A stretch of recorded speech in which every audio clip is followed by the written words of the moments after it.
the box with me tonight if, Oh, okay. if that helps. Yeah, that'd be great. And then next slide.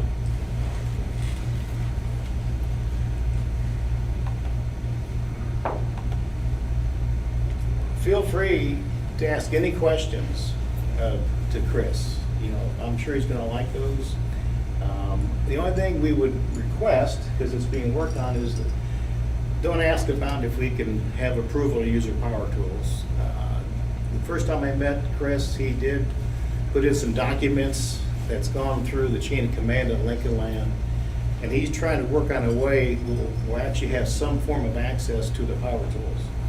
And Bob and I were there 2 weeks ago, and it's kind of right now in legal's hands right now, and they're looking to how they're gonna frame this up, how to use their tools with it. Chris does want us to have access to the tools.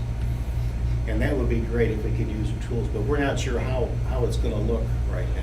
But definitely any other questions would be great to ask Chris.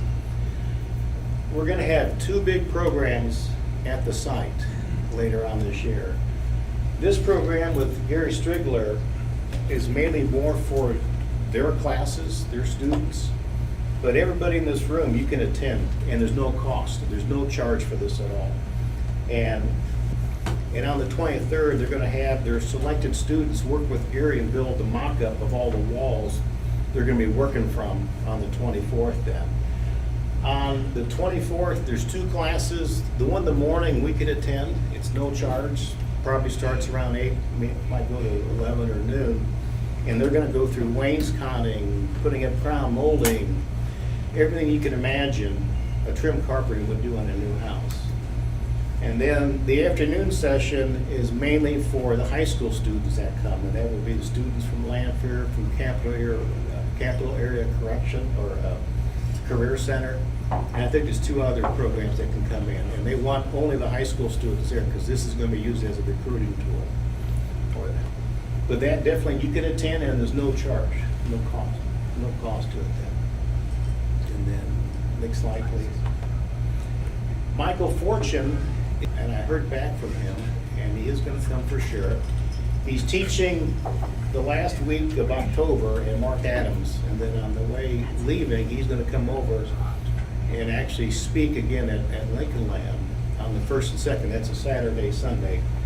The cost for the 2 days will be $60, and I'm working with him right now on, does he want to do a 2-day workshop on the bandsaw, or should we only do 1 day on the bandsaw and then do another day, another topic on Sunday? But this worked out pretty good. The only challenge is they're back to back, but unfortunately this is the only time the guys can come out. When I met with Mike at Marc Adams in April of this year, and we were working on the timing of this, I said, well, you are teaching a class the last week of October, why not stop by November 1st and 2nd? He said, that's a great idea, so he committed to that. Then when I met Chris Evans to start this process of forming this partnership, I spoke to Gary, and Gary comes from Northwest Arkansas, and he goes to Marc Adams. He had a commitment that week of October to be south of Indianapolis. So on the way home, he's gonna hit Lincoln Land and then teach there for 2 days. So that's why these are so close with these programs. So, but this should be pretty good.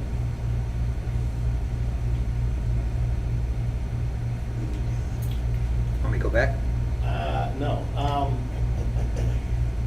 I would say let's go to the map. And I have maps printed up that shows how to enter the tour coming up in 3 weeks.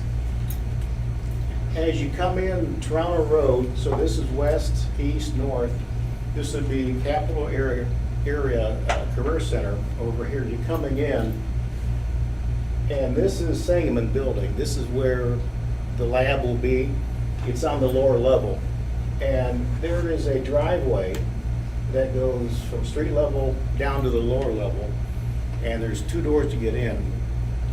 Right here are where they have the 10 parking spots you could use. And it probably would be a lot easier to go in this way. So everybody, if you could, when you arrive, go down to the west side of the building and they'll let you in there with it. Otherwise, the old way would be go around, come in here, and then go back downstairs. You're gonna walk a little bit more with that. But this is fairly close. This is fairly easy to get to with them. Bob, where's the parking if you're not taking one of those 10 spots? This is the regular parking all through here. Okay. And then over here. So it's all walkable. It's all walkable. Yeah, it's Yeah, fairly right. easy. Yeah. There is a little street right here that goes through. You can cut over by that, or some people go all the way around, come in and take a right. So it's fairly close, but it's the first building on the left. It is a paid park too, isn't it? What's that? Is it paid park? No, No. no, Okay. no charge at all. Go ahead. And I saw earlier on your slide, the police, the LLCC police are willing to shuttle people Yeah. from the parking to to Yeah. Sangamon Hall. If you're parking in the regular parking and you need a ride there, you want a ride, they have these golf carts that are extended with seats on them, and they offer that to them. I went out there and I met with them right after last month's board meeting, and they offered to have people need a ride in, a shuttle in, we'll do it. So, the good news is the police department is in the same building, it's on the main floor. So it's right there with it. And they are 24/7 there. And they were very friendly, very easy to work with. If you park in one of the 10 lower spots, when you turn in, stay to the left. Because you pull in, you can go left, or you go right, you can Yeah. go down. If you go right, you're gonna hit the garage door. So there's no parking, nothing down there, so stay to the left and go down to Yeah. the park. Yeah. I think they're two separate driveways. Okay, I couldn't remember, Yeah, so. yeah, but I think they're kind of close together. But yeah, definitely take the route down that's the farthest west. And I think we'll have somebody on the board stand out there to guide you guys in to that parking and then to the, go ahead. Is there a sign up for micro portions? Glass, yeah. We're gonna work on that. We'll probably do something where you do online and then you pay online with that. On the website? Yeah, we'll probably put it on the website. Haven't been there ever. Yeah, we haven't done that since Marc Adams came, was when we did that, when we charged $30 for a Saturday, yeah, so. Yeah, we'll definitely have to have some form of a sign up, because we're gonna be recruiting outside of this area too. So, any more questions? Okay, does anybody need a map at all? Okay. Okay, I'm done. Curtis is going to present. He went to Marc Adams, and he has some great tips and techniques of making keepsake boxes that will save some time and improve accuracy. Right? So, before Chris starts, are there any guests here this evening? I do know we have a new member here, Cater. He was at the last meeting, and he's since joined. So we have an additional member here. And we'll just, well, the auction for the donated equipment that we received was going to be an online auction at Ron Samuel in Greenview. He's changed his way. I think he's getting along towards the end of his career, I think, of doing auctions. But he has moved it to a live auction. And if you want to bid on anything, you're gonna have to be there. And it's gonna be Sunday, August 24th. What time? Noon. Starts at noon, I believe. And that's it's really just kind of come up. It's just kind of, I don't think he was getting along with the online auction thing. John? You have Sunday, August what? August 24th. It is a Sunday, right? Yeah. Sunday the 24th at noon. Yeah. And Right there. there is supposed to be a time between now and then that You can go online to see it, but I haven't really got any feedback from him to see the items. There is I believe he got somebody else to go in on the auction with our stuff, so there's going to be additional stuff. I don't know what that's going to be. Yes. Would that be through our website or through his website? Well, probably his. And his name is, again, is? Ron Sannert. Sannert. Yeah, Sannert. And it's in Greenview. Okay. But what we'll do is we'll put out an email here as soon as we get that link to that.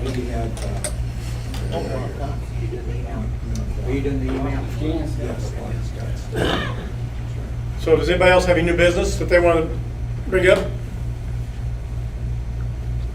Okay, then Curtis, the floor is yours, buddy. Okay. Could we go through all of the photos now and just go ahead and get that out of the way? Okay, and then it'll be kind of out of order. First of all, I did a dumb. This is not my original phone. My original phone is somewhere in the bottom of the Mississippi River. And don't laugh, please. This is $1,500 worth of replacement. This is $1,500 worth of replacement. I had a fantastic photo show set up for both the box making class and the finishing class. It was just knock down, drag out, and I really feel like a heel. But anyway, I don't want to bore you with that. So the photos that I have here are the ones that I took at home since I brought my projects back, and I actually did the final assembly and finishing, shellacking and what have you. So not all of them are going to be in exact, precise order like I would like, but that's okay. I'll explain each photo as we come to it, and then I'll go back to the boxes and I'll bring you up to date there. Okay, shellac. This is from class number 2, David Shaw. I learned an awful lot about finishing. I could talk to you about finishing probably for 2 hours. I don't want to do that. I want to talk about boxes tonight. This is one of those little gizmo things where you put a little metal guy in the middle of that. You turn the magnet on, and it gets your liquid all agitated, and the shellac melts and what have you. This is a big bag of shellac that I purchased on the internet. He's got a partner. I bought 2 bags of shellac, garnet and blonde. Okay, and here is half of 1 whole pint of shellac that I made myself. Okay, and I'm really proud of that. And I got about 5 coats on 2 of my boxes. That was maybe a half pint of fluid. Okay, so I bought 25, maybe 30 years worth of shellac, so I have some shellac for sale, $5 a bag. And I can tell you how to make it yourself. Mix it yourself. All you need is one of these filled with denatured alcohol, and a nice pickle jar, and whatever you want to agitate it with to get it melted. Okay, and you'll have enough shellac for 6 months. This will last 6 months before you have to throw it away. Okay? All right. There is my scale. These things are 2 weighed ounces, and this is 8 fluid ounces. You just mix it together, and you got a 2-pound cut. If you want a 3-pound cut, you put half as much alcohol in it. If you want to have 1-pound cut, you have put half again as much in it.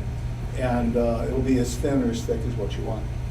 Anyway, I thought that was pretty cool. Okay, next slide, please. All right, this is my pride and joy. This is the one that, I'll pass this around if you want. This is a jewelry box. This was the biggest one that I made. This is what it looked like when I brought it home. No, it's not actually. I have some rails in here for a tray. That wasn't there. That's the tray that I made for it. This I made in my, downstairs in my laboratory. Okay. Next slide, please. Okay, here's a little close-up. I wanted to put a tray in a jewelry box, but I made the box by itself up at Marc Adams the first week of April. So I came home, did the measurements, figured out what we wanted to do. You guys can come up and look at this. Here it is here. Made a little stay there, glued it in, measured it out, put another rail in there on both sides, and I have a little sliding area in the box here. Okay, next slide. Okay, this is the first after. This may not be after one coat of shellac, but I made my shellac and I shellacked it when it was still in pieces. Okay, you can see a little bit of a reflection from the light, the ceiling light. Okay, all right, next slide. I've got a question. Yes, ma'am. Did you use garnet shellac on that side and block on the other side? No, ma'am, I did not. I Oh, only so good. made one. And that's Okay. part of my presentation. The reason why I only made one was because I did not know how much darker the garnet was going to make everything. And so I said, keep it simple, don't overthink it, don't screw it up, and just go ahead and make the blonde. The next batch is probably going to be garnet, and I'll be experimenting with different woods with the garnet to see what kind of color it will actually add to it. The garnet was part of the presentation in the second class I took up there at Marc Adams. They hit that really hard on what the different colors were. Okay? All right. Okay. This is back to box making. This is the photo I just took of this is after the fact that I assembled this. This is a tissue box. My wife just loves this. This is really cool. This is box number 6, okay? And this little device that we have here, I've got another one for picture frames. This is what Jerry Forshee, the instructor for the box class, has. They weren't exactly like this, but when I got home, I purchased these off the internet. They were like $30 a piece. And there's clamps right there on all 4 sides, and you got 4 different sticks coming on metal, not grooved, but threaded sticks here. Okay, so it's for clamping. It's a clamp, and you glue your mitered sides and what have you, and you just clamp it together. And this is how you do it. You get enough pressure on the bottom and enough pressure on the top. That's why I got 2 of them. I've got another one of these that I bought when I first started woodworking, and you guys have probably seen it. It looks like this, except that it comes in 2 pieces, and the arms flap, and both of them, the arms flap, and you use a little orange spacer guy, and you get your right size frame in there, and you clamp it down, but in the middle, it works by clamping the 2 together. So you could only do something that like a picture frame that lays out flat. With the one that I had, I could not do a 3-dimensional object in the middle like these guys. So these guys can be used for a frame. It can also be used for a 3-dimensional box. So I wanted to show you how this one here, I actually assembled, literally assembled at home in the basement after I got home. I didn't have enough time in the 5-day class to assemble this, but the wood was a plank, okay, this long or so, okay, and it was all totally prepped and ready to go, but I didn't have time to actually slice it into sides, okay? So I just brought the wood home, and I actually made my first cross-cut sled, okay, which we're gonna get to. Okay, next slide, please. So Curtis, Yes, what we're seeing there are two $30 clamps. That's exactly right. Okay. Precisely, yes. Okay, here is, I told you, I made this guy in the basement at home after class. Okay, and here he is here. Here's some of the prototypes that I worked with. You know, a lot of times we just don't want to start with the best wood we've got and just do a project, right? We want to practice a little bit and make sure that, hey, have I got this thing down? Is it really going to work or what? Well, that's what these two guys are. This guy here, he's still got the tape on him. So I just did some experimenting with my new car I made. And so I made one, then the other, and then when I felt I'm ready, I made that one. Okay? All right, next slide. There's my cross-cut sled. I made that myself. It's at 45 degrees, and that's good for cutting miters. Okay? And this piece, part of it, and that piece, I actually on Katz Moses. I probably didn't need to, but he sent me an ad and said, hey, you want to build your cross-cut sled? Here's the pieces to do it. Okay, fine. I had never done one before, so I bought, I don't know, 35, 40 bucks worth of stuff and followed his. This was a piece of scrap in the shop that I had, and these guys here were cutoffs from, or scrap cutoffs.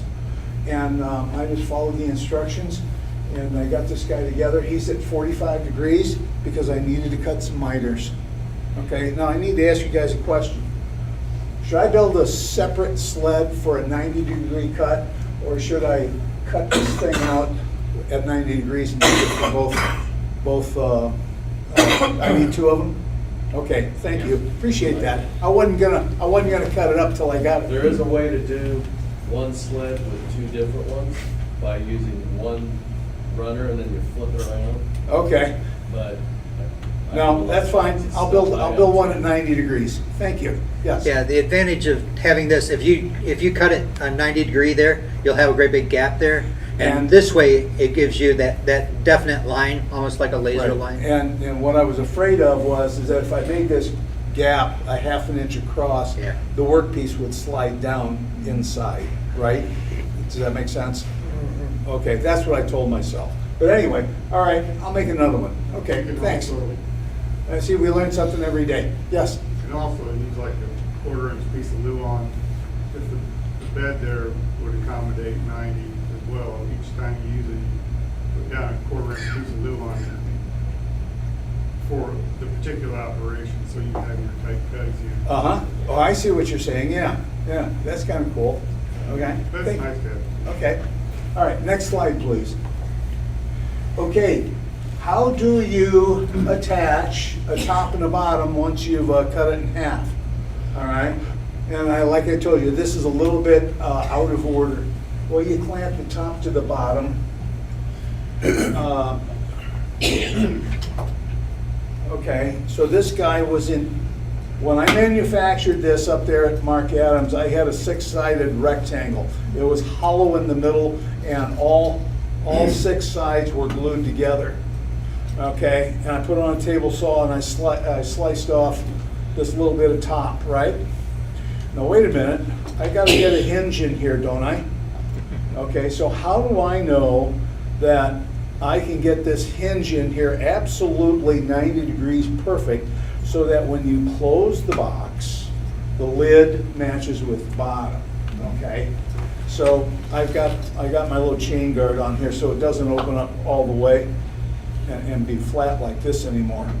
You just take a couple of clamps, be very carefully, set the two independent pieces next to each other, and you clamp it down, and you make sure that side is flush, and the height between them is flush, is even, because, as you can readily see, the bottom is 3.5 inches tall, and the top is only 1.5 inches tall.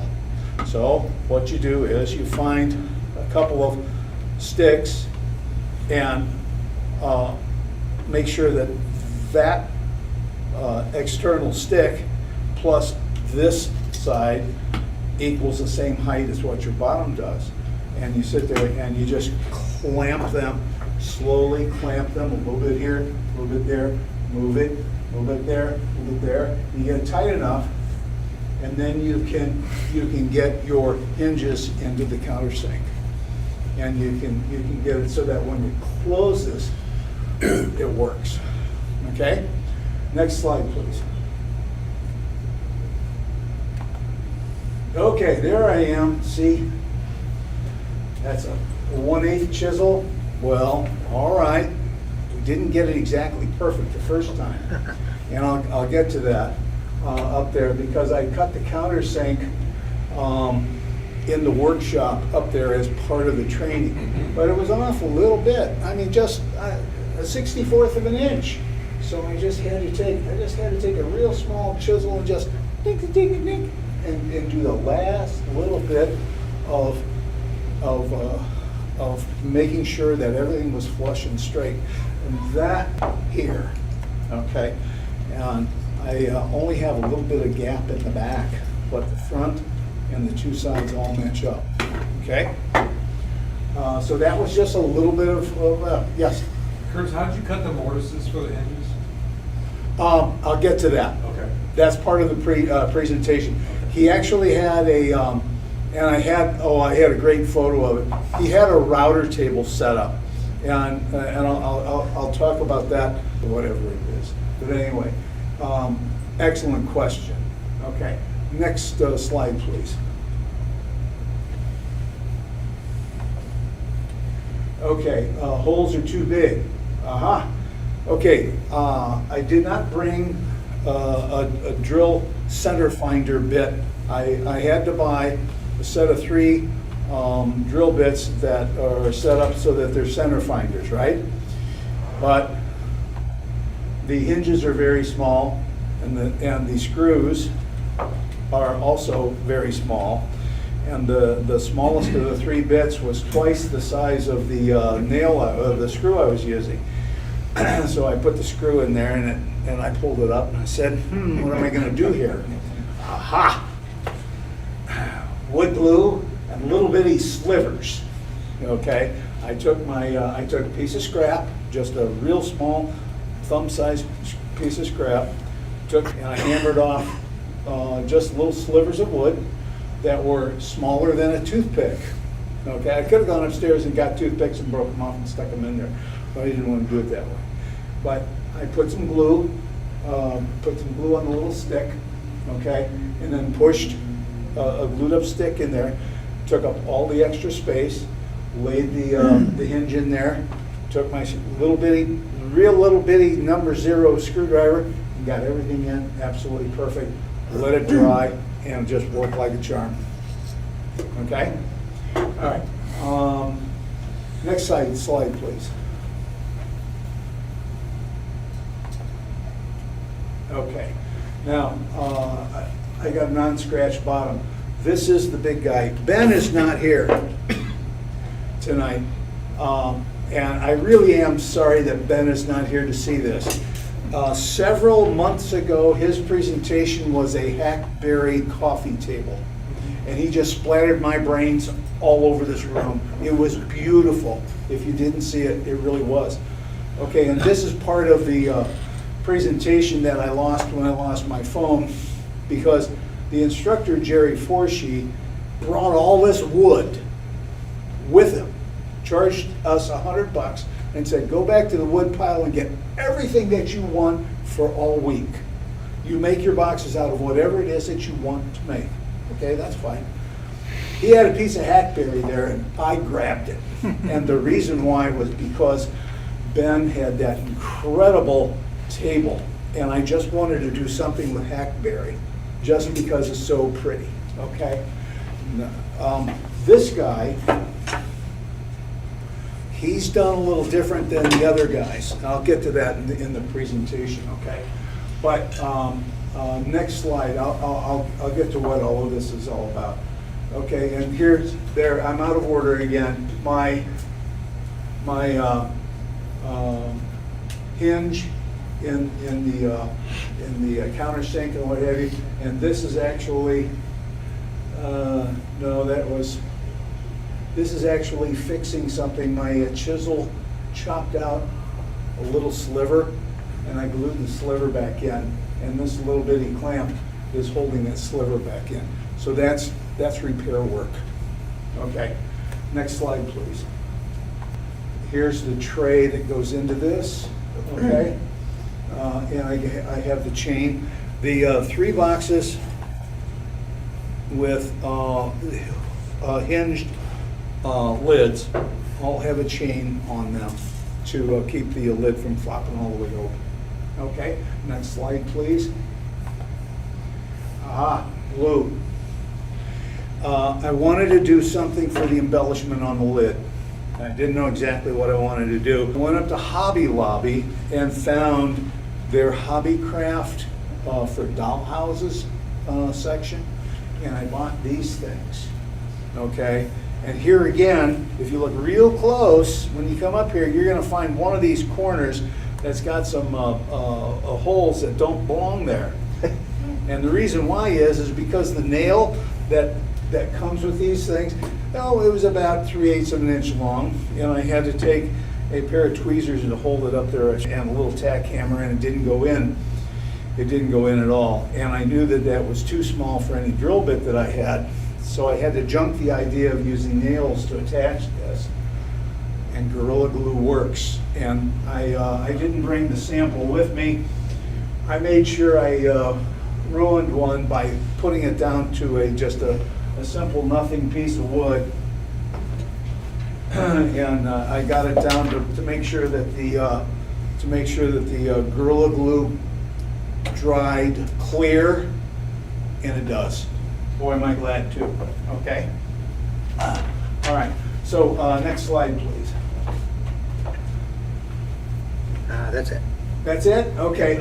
I sent you 2 late the 2 of them after a while that you didn't. I didn't call you and tell you to expect 2 more. Okay. That's good, guys. Any questions? I went through that real quick. Okay. One more question. Yes, ma'am. The tissue box, how'd you cut the hole in the top? Is it Oh, that's a marvelous question. The instructor had a perfect jig set up. It's done. I had to drill a hole in it. I put it in a scroll saw, and I got it out to mostly around the pencil line. And then he had another jig set up that had a roundover router bit. I used a router to get it. Okay? Good question. Thank you. And I have a total of 6 of these. I can make 6 boxes. All right. And don't ask me what my wife wants. Don't ask me. Okay. All right. So. Oh, okay, I'll get to that, all right? I'm gonna get to that. Stop! What was that yeah, okay, what? Curtis, you mentioned that the slack will go bad. I'm not familiar with slack. Shellac? Yeah. Yeah, it has a What- shelf what life, does if it it do? doesn't have any preservative in it, it has a shelf life of about 6 months. Does it mold or does it? You know, I'm not sure, I think it, It typically doesn't mold, but instead you can put it on, when it dries, it stays tacky. Okay. Rather than hardening up. Okay. And that's the shellac going bad. okay. Okay. Yeah, that's cool, okay. All right. This is box number in sequence. I had a Monday through Friday class, 5 days. The instructor's name was Jerry Forshee, okay? Really cool guy. He was in his 70s. He got started woodworking a number of years ago. He went to Marc Adams as a student. He's got a plaque on the wall, okay? And he came back to teach, and he does boxes, okay? Total 5-day work plan, and it was really, really cool. He explained everything that he wanted to do and step by step and whatever. The first 2 boxes we made were his design, his sizing, and everything that he wanted to do. Okay, here, let me go through this part of it. Mark Adams has got a classroom that might be a little larger than this room. And he's got a workbench, 2 columns of workbenches, 8 of them down this column, 8 of them down that column. He's got clamps all along the walls. Okay, that's the workroom. Okay, lots of space. He's got a stage up here for a table for the instructor. He's got 2 closed-circuit television systems set up with cameras so that you can watch him do his thing, and you can sit out here and you're looking at a television screen and you can actually see him dealing with a 3/4 inch long nail. Okay, and it's one from this side, and they have a second technician on the other side. Okay, so that's the classroom. Now the workroom that is attached to it is even cooler because, and I had to sit down and remember this, and you can fill in any error I make. Okay, so the classroom had 16 workbenches for students, an instructor bench, 4 saw-stop table saws, each with setups and blocks for proper cutting. 4 table saws. At least 5 routers were set up throughout the week for the various tasks to do, the countersinking task and all of the rest of the cutting jigs and what have you. Okay, there was at least 1 drill press there for this guy here and whatever else. Hand saws that we used. There were 4 jointers. There were at least 5 planers set up, all for 16 students. Okay. There were 3 chop saws along the wall. There were 2 sanding downdraft tables where you turn it on and the tabletop has got holes in it, and the wind, the air compressor blows down, so the sawdust from the orbital sander goes down into the trap, and you don't have to wear respirators. Okay. He set up a special painting finishing table that was a 4x8 area with everything for shellac that we were using in that particular class. Okay, and plus all the rest of the stuff I don't recall. And I have to admit, the classroom set up out there, guys, never been there, it'll blow your cotton picking mind. We had at least 4 other volunteer helpers plus 2 guys that work for Mark Adams in that classroom all week long. The instructor brought his own tools and supplies and wood, and a 5-day classroom agenda. We'll do this on Monday, that on Tuesday, etc. I did not bring the computer stick card. Every student got the whole presentation in computer file access availability.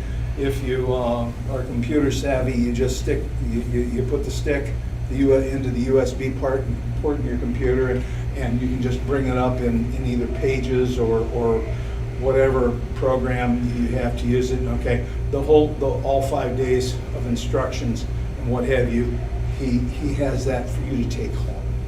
Okay, blows me away. The wood. He had maybe 10 of these sized boxes of small pieces of wood, and he was very specific about it. He said, this is not junk wood, these are cutoffs, and we don't throw cutoffs away, we use the cutoffs. I mean, there was every kind of piece of wood you could ever imagine. A Purple Heart, a hackberry, cherry, maple, walnut, the whole shooting match, everything that you can imagine. And there was at least 10 of those boxes of smaller pieces that, if you wanted to make, you found the right piece of wood for the right lid or the right bottom. Okay. Then he had stacks of wood along the wall, of longer pieces, like this.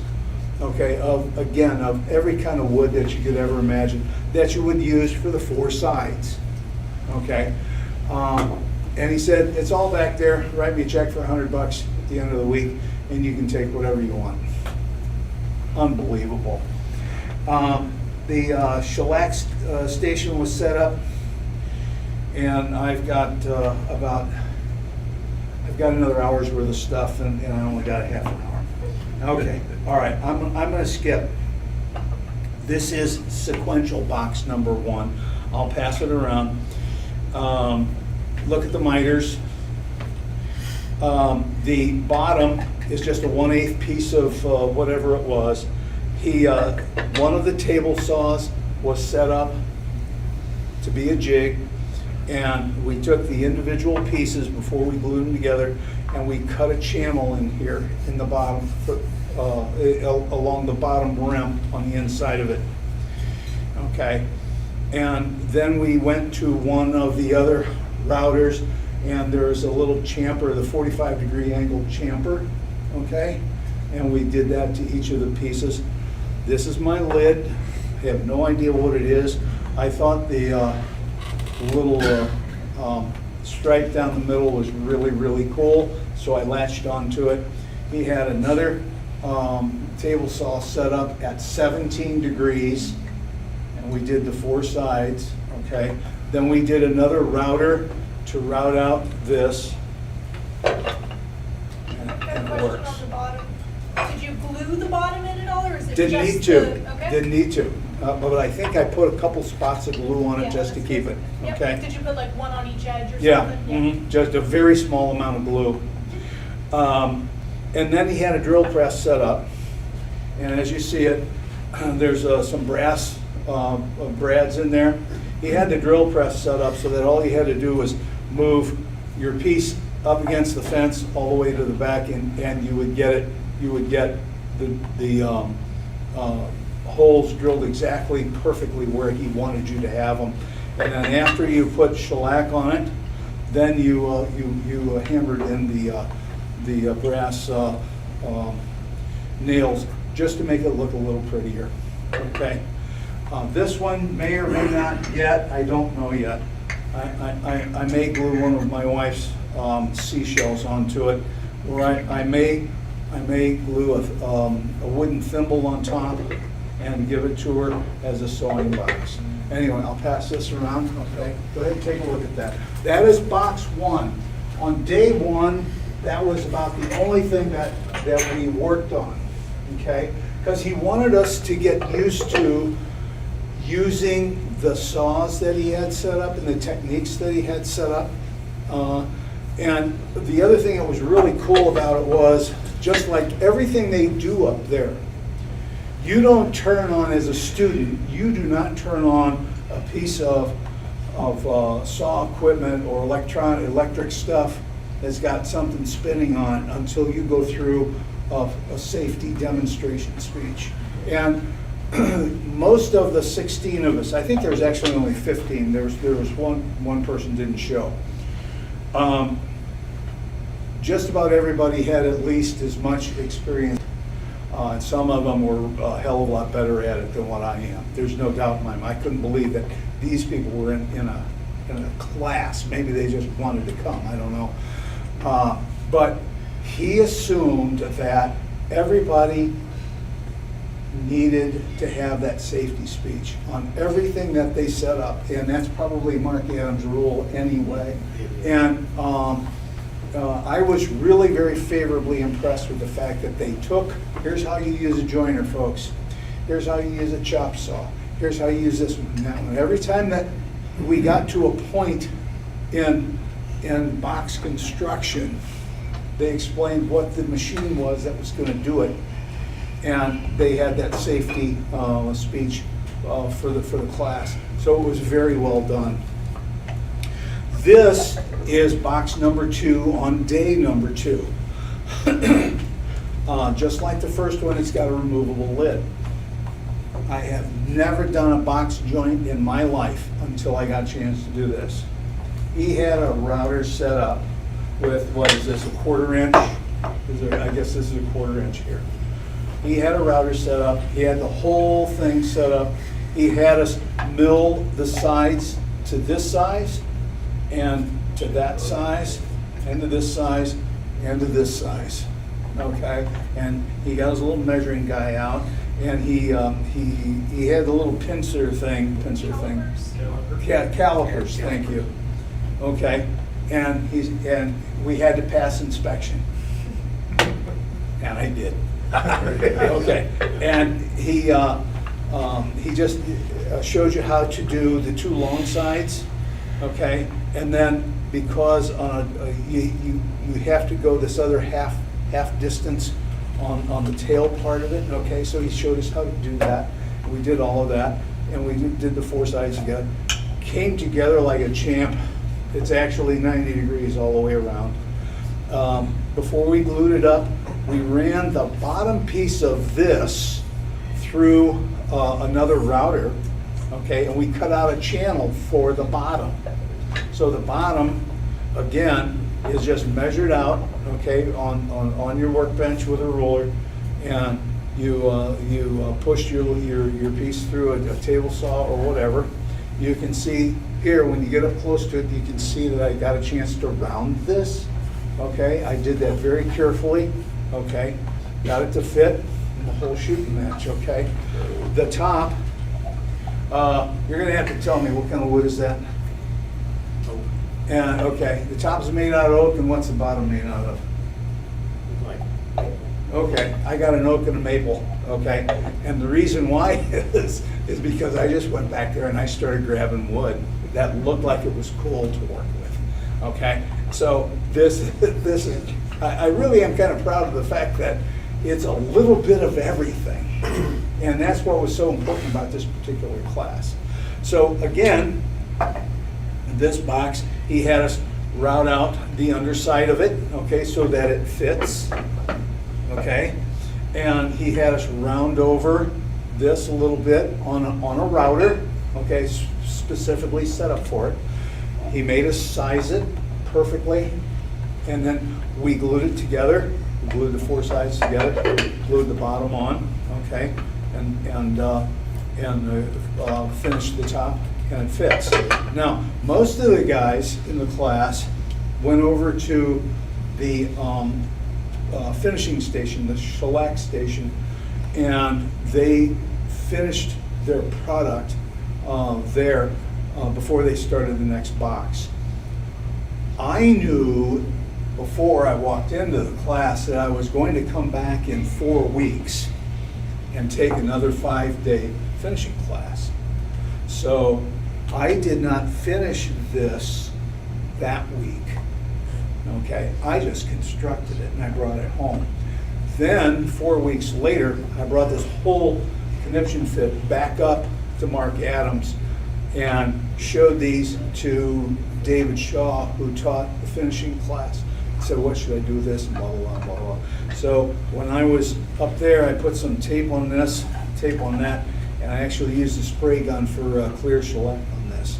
If you look close, if you look real close on whatever side it is, there's a little bit of a run there that I didn't bother to sand out. Okay? Now, as far as finishing this, the inside of this has got Rubio on it. Because when I brought all this stuff home, I still had some Rubio left over from the last set of projects I was doing. And I put clear Rubio on the inside. It's got shellac on the outside. Okay, strike that one around this side. Okay, so that was day 2. I got 3 days left. Yahoo, man, I'm really excited. I'm freaking out in the whole 9 yards. In terms of sequence, this is box number 3, okay? And this is box number 4, and this is box number 5 in terms of how I did it sequentially. All right, so box 3, here's the rest of my hackberry, okay? I really used it a whole lot. He introduced me to something called a story stick. How many of you folks have heard the phrase story stick? All right, he showed us how to use it and what it is. He had a total box full of these things. These just look like cut up paint sticks is all they look like. This is what you map out you map out what you're gonna do here with one of these in terms of sizing. The story stick is exactly the same length as what the overall outside dimension is, okay? And I'll pass this around for you, along with the box when we get there. And again, this box has hinges on it. The other two are free tops, right? The rest of these three are all constructed the same way.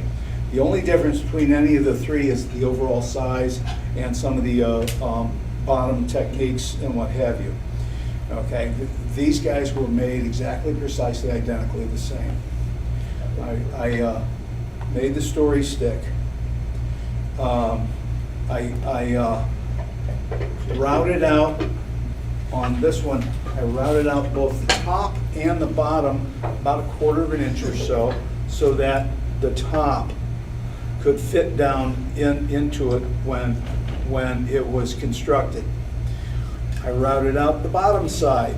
Again, this is all before, the routing part of it was all done before it was manufactured, before it was glued together.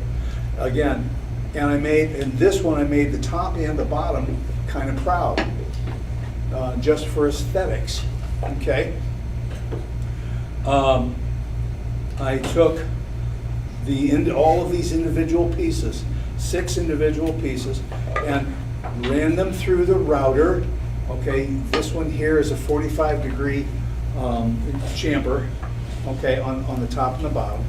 And the actual side pieces and long pieces are also that same 45-degree square, okay. As you get into this one, I did the same thing with this one, except I used a round bit instead of the 45-degree angle bit. Just so that it was just essentially the same, but just it had its own personality, okay. So then came the fun part. I glued 6 pieces of wood together and clamped them together using the clamps they had. And I had this hollow rectangle that was one complete hollow box. And I said to myself, well, wait a minute, I want to do this. I want to make a box out of this. How am I supposed to do this? I got to have a lid. The other 2 guys have a lid to it. What am I going to do here? No. Bob was over at my house a couple of weeks ago and I showed him this. He thought this was You were very cool. excited about that. Fellas, I have a jig here that'll just gonna blow your cotton picking mind. Some of you people may already know about this trick, but I thought it was so cool. And Jerry Forshee came up with this, and he showed us how to use it and what it was done. And I looked at the man, I said, sir, may I please copy your design and make some of my own and take it home so I can use it in my shop? He said, absolutely. So I did. I took a 1 inch by 1 inch or thereabouts, 12-inch long piece of scrap. I ran it down long ways, down a table saw, about 3/8 of an inch blade height. Okay, then I took one of these sticks, and because it's fatter than what the kerf of the saw is, I sanded it down to, I sanded the sides down to this size here, okay? Then I took the whole stick and I put some glue in the slot, and I glued a stick in there. And then I cut the ends off, and then I cut it directly in half, okay? All right, and take this apart. And this is, well, no, I won't because it's too tight. All right, this is what it looked like. I'll pass this around for you, okay? All right, well, now wait a minute. What am I supposed to use this for? All right, good question. I gotta cut the top off the bottom. All right, so let's pretend this is a 6-sided box that I can't get to the inside, and it's hollow. All right, there was a picture of there I had a picture of this thing on my table saw. Okay, you take the two long sides and you run it down your saw. Once, you flip it over and you do it again. You put it up against the fence, wherever you want your box lid to be. Then you use these two guys. Because this is the width, the kerf width of your table saw blade, okay, because you cut a channel in a long piece of wood here with that table saw blade, okay, and you got a piece of wood in there, okay, so that must be the same size as your table saw. So you put these guys into the holes into the slots that you just cut. Then, and I didn't finish it because I wanted to show you how to do it. You turn your piece like this, put it up against the fence in the same position. You push it down and you cut the third side. Then you move these guys back up to this side and you repeat the process. And voila, you have got a box perfectly cut in half with the top and the bottom. Okay? And this was just made out of scrap. Great idea, blew me away. Now, when I pass these around, you look at this. Take a look at what I've got all the way around here, and take a look at how well they match up without gaps and what have you. And that's because this thing did a really, really, really, really cool job. Okay? And that's true for all three of these boxes. My story stick. I got to get hinges in this. How am I going to do that? Okay, all right. I got ahead of myself. I had 7 pages here on everything I wanted to do. Like I said, each one of these 3 boxes were done exactly in terms of how I did it and the steps that I did it. They're done exactly the same. Okay, so I can just make this presentation for just one of the boxes. Now, the story stick, and I'll pass this around, you'll be able to see my pencil markings in it. He wanted some style here, okay? And these guys, I forgot to bring them. He gave us some to take home. He just did a little triangle cutout. Again, he fashioned his wood to be the size of the kerf size of a saw blade, okay? And this is the value of a story stick. Wherever you want to put your stiles in here, okay, you mark them on your story stick, okay, and that gives you some registration as to where it's going to go. You mark the one, this one right here this is where the saw is going to be.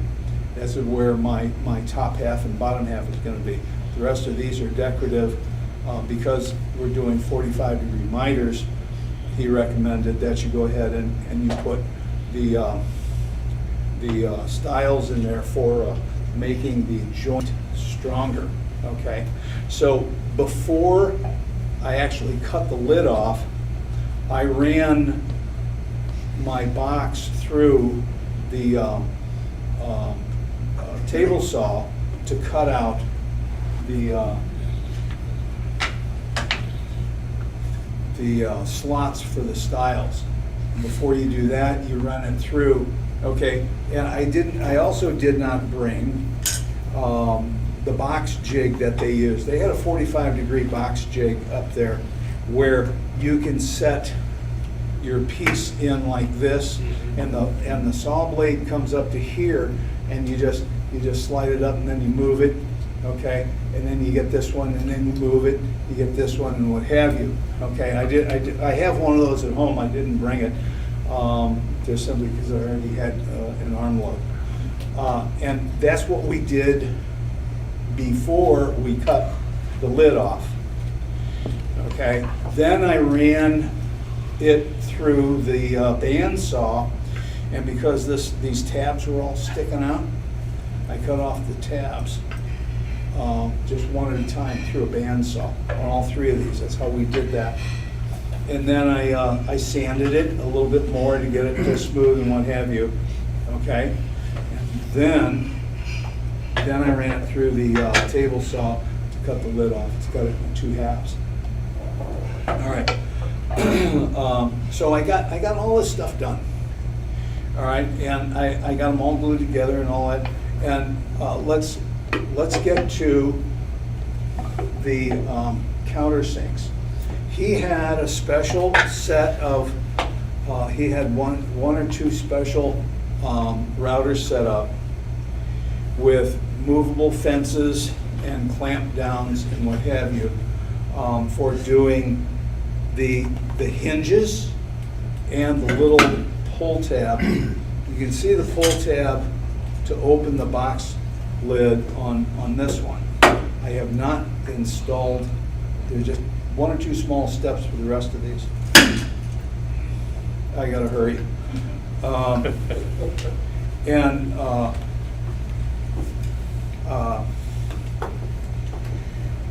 The routers that he had set up were all spaced out, and they had fences and what have you, and you brought your box and you brought your storage stick. So if you wanted to put your hinge this far in to your workpiece, you set the end under over here. You measured how large the hinge that you were going to use, and you cut out the hinge side on your storage stick. You just cut it out. Okay, and this is 3/8 of an inch, I think, deep, and it's 3/4 of an inch long. And you mark it off. You mark it off, and then you flip it over. You only need one of these, okay? So you flip it over so that your second hinge is always going to be equidistant just from the edge like the first one was. And you do this on the top, bottom, and you do that on the top. Okay, then you take it to the master. You got it all marked out, and this is in 2 pieces, and he's got his fence set up and his stop blocks set up, and you just run it through. He had a 1/8 inch size straight router bit in there, and he had it set up as deep as what this is. That's all the farther it protruded, maybe a 1/16 of an inch, okay?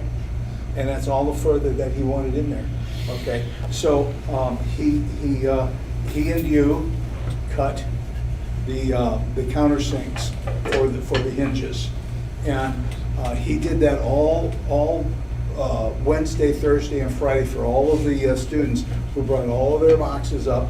And that was what he was doing. And he talked to you and said, yeah, this is good, and blah, blah, blah. And really gave you a whole really cool amount of encouragement and what have you.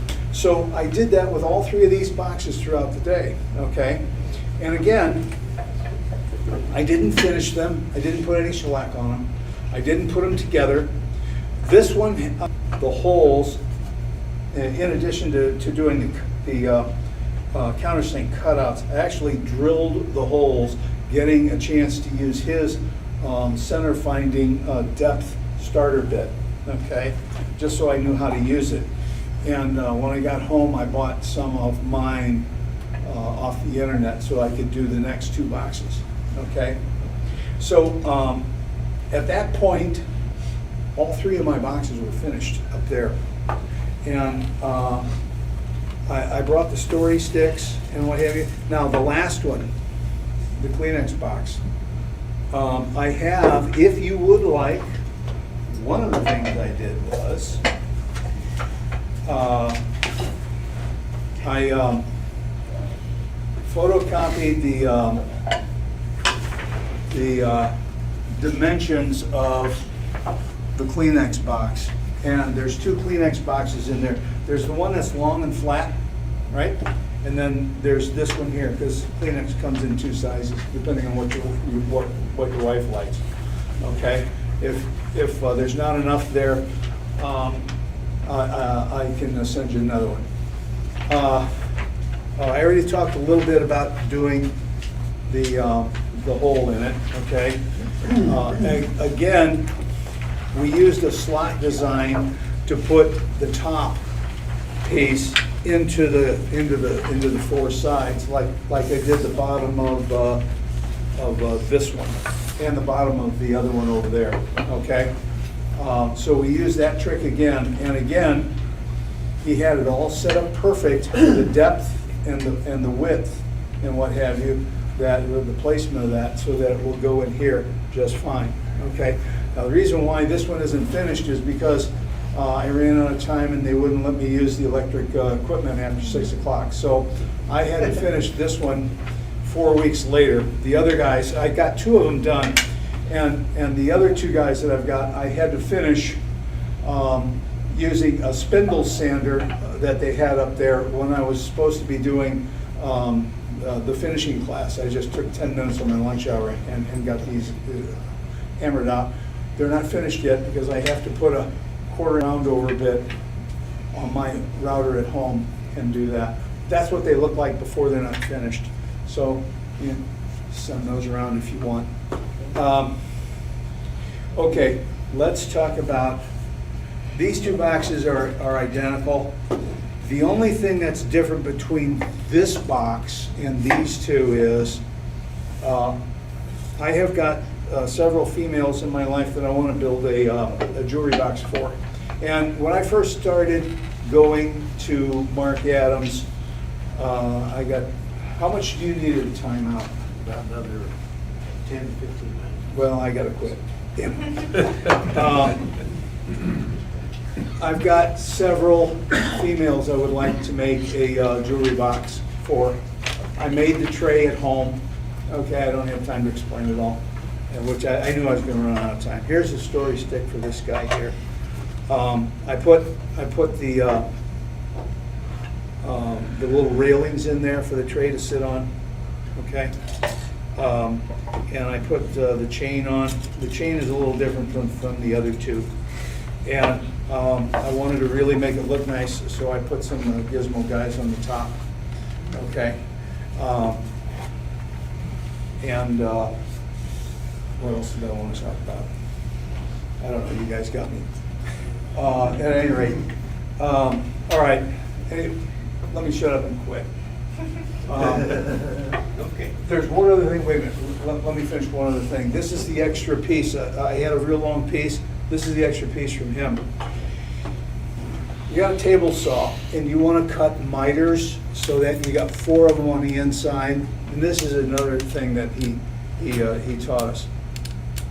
Let's pretend that this is much flatter than this and it's perfectly milled and what have you, and I want to make a 4-sided Kleenex box out of it, okay? So you have a table saw with a stop set up on it, and it's got, you use a cross-cut sled and you push it through and you get 1 angle off, right? Okay, that's fine. So you want it to be this, so you set your stop block on the back of the cross-cut sled to be exactly that long, and you set it up there and you push it through and you cut it, okay? So then what do? Well, you want to have the grain match up, don't you? And you got to cut up a little bit because this side and this side has to be that same angle, okay? So that you can make a square out of it. So you flip your piece over and you run just a very small sliver of it off, okay? Then you flip your piece back over and you slide it down to the stop and you cut your next piece, okay? And you set it aside. You flip it over, you cut off another little bit, okay? Flip it back over, cut off your 3rd piece, and then repeat. And then when you do that, you do it like that, and you keep the 4 pieces, keep your 4 pieces in order. The grain pattern will line up, and it'll look really, really cool. And he taught us that. And again, the pieces, we ran the pieces through the table saw and cut the slide out so that the top would fit right in there. And that was really a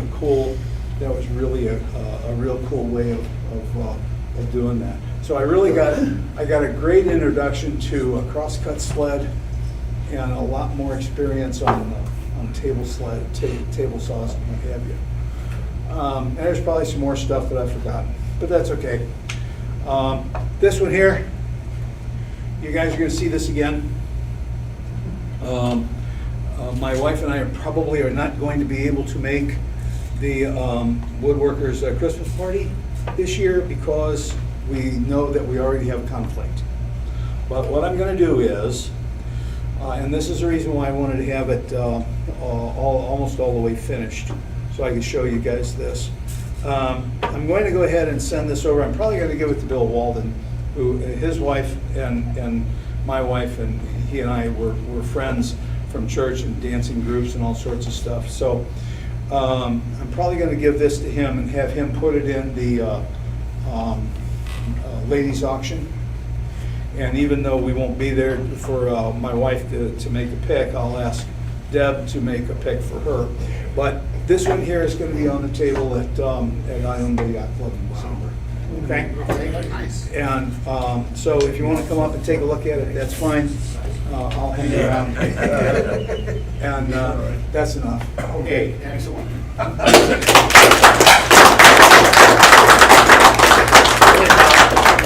Real quick, not a question, but a suggestion.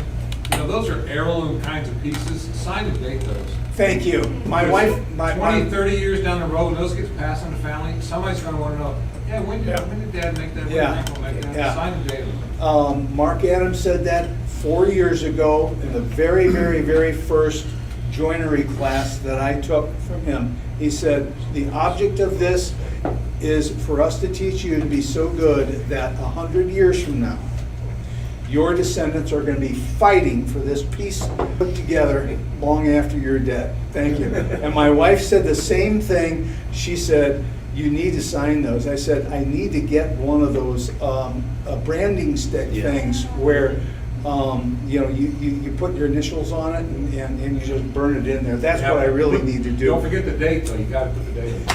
Yeah, thank you, I will. Okay. John, you want to go on your show and tell? All right. Thanks, guys. Excellent. Thank you. Very good.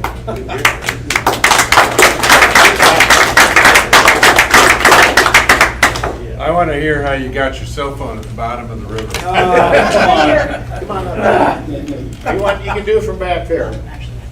Well, I made this like 10 years ago for my wife. It's just a wood trivet. 10 pieces of wood, exactly 1 inch each, with a 1/2 inch router bit. Cut 1/2 inch, halfway from each side. I first tried to do it all in one router pass, and it wanted to lift away from the fence. That piece was ruined, so I played with it, and I went over to the other side of my router and passed the piece through the other direction. In the right And it direction. seemed to hug the fence. Yeah, will you come this way, please? Will you come this way, please? John, what species?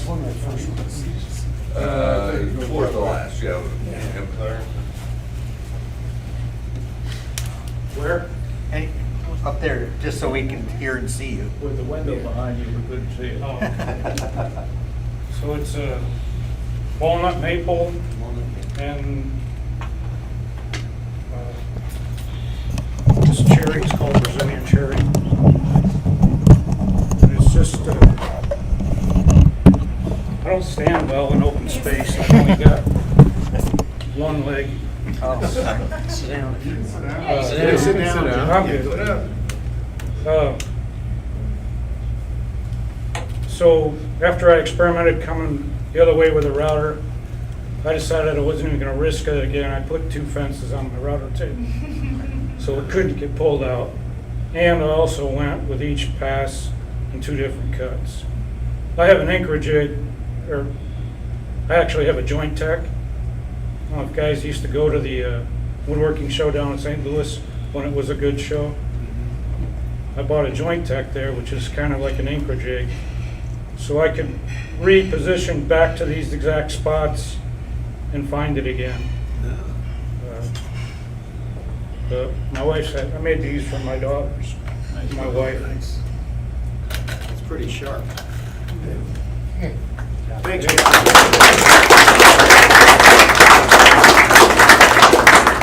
Okay, I would say if you're gonna come to the walkthrough on the 26th, keep your name badge and maybe get here about 10 till. And we'll have somebody standing outside. And what time's that gonna be? Starts at 6. Starts at 6. But probably get there maybe 10 till. Yeah. And keep your badge if you're gonna come. Thank you. I got one quick announcement. Yeah. The Illinois State Fair starts on August 7th. And if you all know where the dairy building is, make a stop at the Hobbies building, which is across the street and down just a short distance. There is what's in there are people that have done crafts and have antiques to show, and they're all judged. And we have a very large kiosk full of about 36 or 37 woodworking projects. Curtis was my judge today, and he was out there and judged those and picked the champion for woodworking. Take a look at what's there, and after this fair is over, I'll try and get some photos and bring them in so you guys can, maybe in 2026, if anyone's interested, you can put together a project and enter it and see what happens and share your talents with the public. So what one? Go look. It really was pretty cool. Oh, you can't tell people? It's a roll top desk. Oh. About the size of this box here. And it has a tray, and it pulls out, when you pull the tray out, the roll top secretary part of it opens up, and then you push it back in and it closes up. Very intricate. The uniqueness was too much for me to not pick that one as the overall one. Really. Yeah. If you'd like some shellac, it's $5 a bag. Jim? And that's cheap. Yeah, for anybody who's interested in wood carving, the Sangamon Valley Woodcarvers Annual Show and Sale is on Saturday, August 30th, up at the Williamsville Community Center in Williamsville. There should be an ad in or notice in the Illinois Times as well. But if you're interested in wood carving, that's coming up at the end of the month. Will you give Dave that information? So Sure. we can put it in that? Yep. I'm done. And then we were kicking around making boxes for next month, so that we could do it and be able to do an exchange like we did with the mallet. Right, try making a box. Just all the different skills that are involved in making a box will really help you out. For September? Yes, for September September, 80? yeah. Okay. And we have to use your shellac then, right? If you want. I got 20 years worth of shellac between the